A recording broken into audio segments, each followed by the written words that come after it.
Elder Mathias, bonjour. Bonjour. Vous êtes le directeur des systèmes d'information d'HEC Paris. Pouvez-vous nous présenter en quelques mots HEC? C'est une école de commerce classée régulièrement dans le top 3 des meilleures business schools internationales et européennes. HEC Paris représente environ 5000 étudiants en formation diplômante, 8000 participants en formation continue, 700 collaborateurs, 150 enseignants-chercheurs et un budget annuel de l'ordre de 125 millions d'euros. Depuis quand travaillez-vous avec Blackboard? Depuis presque un an maintenant. Donc c'est la solution LMS, donc Learning Management System, qui a été retenue. Pourquoi avez-vous choisi Blackboard? Lorsque nous nous sommes posé la question de la remise en cause de la solution LMS que nous utilisions, qui était un logiciel homemade, donc un logiciel spécifique, nous avons cherché à nous tourner vers les grands standards du monde du LMS, et Blackboard s'est tout naturellement imposé par sa renommée, sa réputation, et notamment dans le monde anglo-saxon.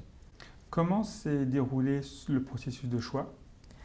Le processus de choix a fait appel donc à la consultation des professeurs, qui sont décisionnaires fort logiquement dans ce type d'applicatif. Donc nous avons d'abord fait un petit audit du marché et des offres existantes sur le marché, et puis nous avons présenté ces différentes offres aux professeurs pour qu'ils nous fassent le retour sur la solution qui leur semblait la plus pertinente dans notre contexte. Quels sont les objectifs de ce projet? Le premier, c'est bien entendu d'accompagner, comme je disais tout à l'heure, la digitalisation de nos métiers.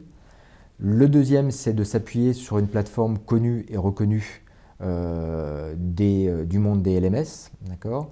Et le troisième, c'est progressivement d'exploiter des fonctionnalités toujours plus évoluées de la digitalisation de la pédagogie, et certaines fonctionnalités comme celles que je citais, comme les QCM en ligne, la collaboration entre étudiants, le partage dynamique de documents et la possibilité de modifier à plusieurs des documents. Voilà, ce sont toutes ces fonctionnalités que nous souhaitons à terme proposer à nos professeurs et à nos étudiants. En quoi cette implémentation s'inscrit-elle dans la stratégie globale d'HEC Paris? Peter Todd, notre nouveau directeur depuis presque un an maintenant, a clairement identifié la transformation digitale comme un des axes majeurs de la stratégie d'HEC Paris, et un des axes qui va permettre d'asseoir en fait sa réputation, mais aussi d'accroître son développement. Donc il semblait tout légitime de pouvoir s'appuyer au moins sur un LMS de renommée comme Blackboard. Quelle prochaine étape envisagez-vous? Nous nous orientons d'ores et déjà vers des fonctionnalités de type collaborative, c'est-à-dire la possibilité offerte aux étudiants de travailler sur des projets de groupe, par exemple, sur ce type de plateforme. Nous nous orientons aussi vers de la mobilité, c'est aujourd'hui un usage incontournable. Donc demain, il faudra être capable de proposer de la consultation de cours sur des équipements mobiles type smartphone. Elder Mathias, merci beaucoup et bonne continuation. Merci, à bientôt.